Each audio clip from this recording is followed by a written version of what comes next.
You know, once upon a time, in a tiny village surrounded by golden sand, there was a woman named Layla.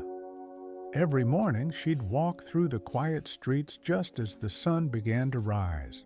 The air was soft, the sky still waking up, and her scarf danced a little in the morning breeze. But that day felt a bit different.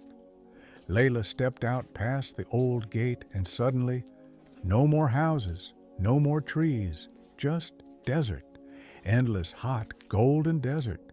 She looked around, took a deep breath, and smiled.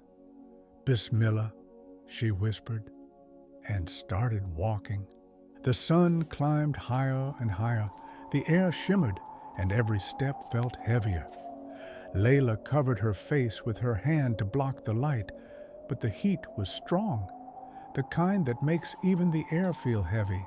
Her throat grew dry, and the water in her pouch was almost gone. Still, she kept walking, one step at a time, and just when she started to feel really tired, something far ahead caught her eye. At first, it looked like a shadow, just a small shape in the middle of all that sand. But as she walked closer, her heart filled with hope. It was a well, an old stone well, half buried, forgotten by time. Layla hurried toward it, her scarf fluttering behind her. Maybe, just maybe, there was still water inside. Layla knelt beside the well and leaned over the rough stones. Deep inside, she saw the glimmer of clear, cool water. She smiled in relief and climbed down carefully, her hands brushing against the smooth walls. When she reached the bottom, she cupped her hands, drank slowly, and felt the coolness wash through her. Her heart whispered, "Alhamdulillah." Then she climbed back up, feeling stronger, ready to keep going. But just as she turned to leave, she heard something, a soft sound, like a cry. It wasn't the wind, it was whimpering. Layla stopped. She turned around, scanning the empty desert, and then she saw it, moving slowly toward her through the heat. It was a dog, thin, weak, and covered in dust. Its tongue hung out, and it stumbled as it walked. The poor thing looked so tired, so thirsty, that Layla's heart sank. She knew that feeling. She had been just as thirsty moments before. The dog tried to lick the sand, searching for even a drop of water. Layla watched quietly for a moment, then looked back at the well. She knelt down and whispered softly, "Come here, little one." The dog's ears twitched. It took a few shaky steps toward her, its paws sinking into the hot sand. Layla could see its ribs. It was that weak.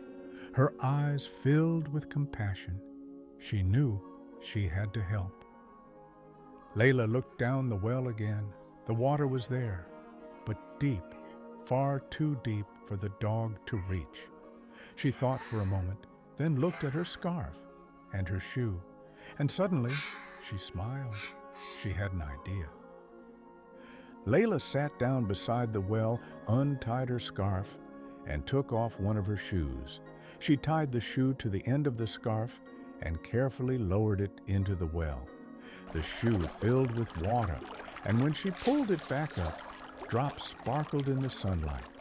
She carried it over to the dog, knelt beside it, and gently placed the shoe in front of him.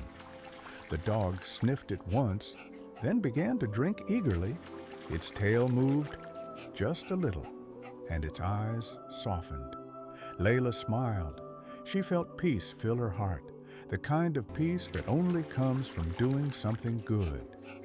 When the dog finished drinking, it sat quietly beside her, as if saying thank you without words.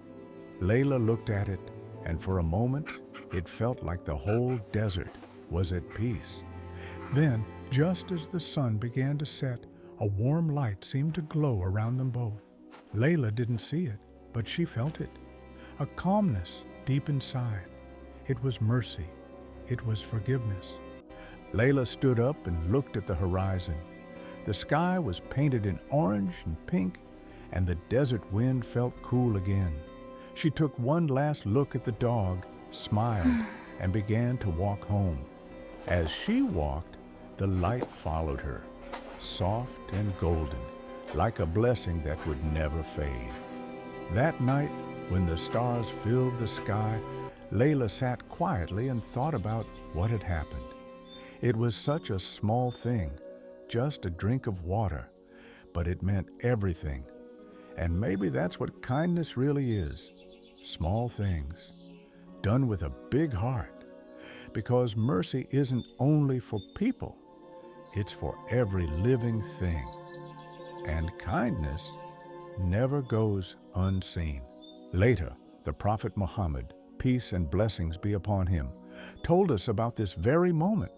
He said, "A woman was forgiven by Allah and entered paradise because she gave water to a thirsty dog. Allah, the most merciful, forgave her because of her kindness, because her heart was soft. Even the smallest act of mercy can open the biggest doors in heaven."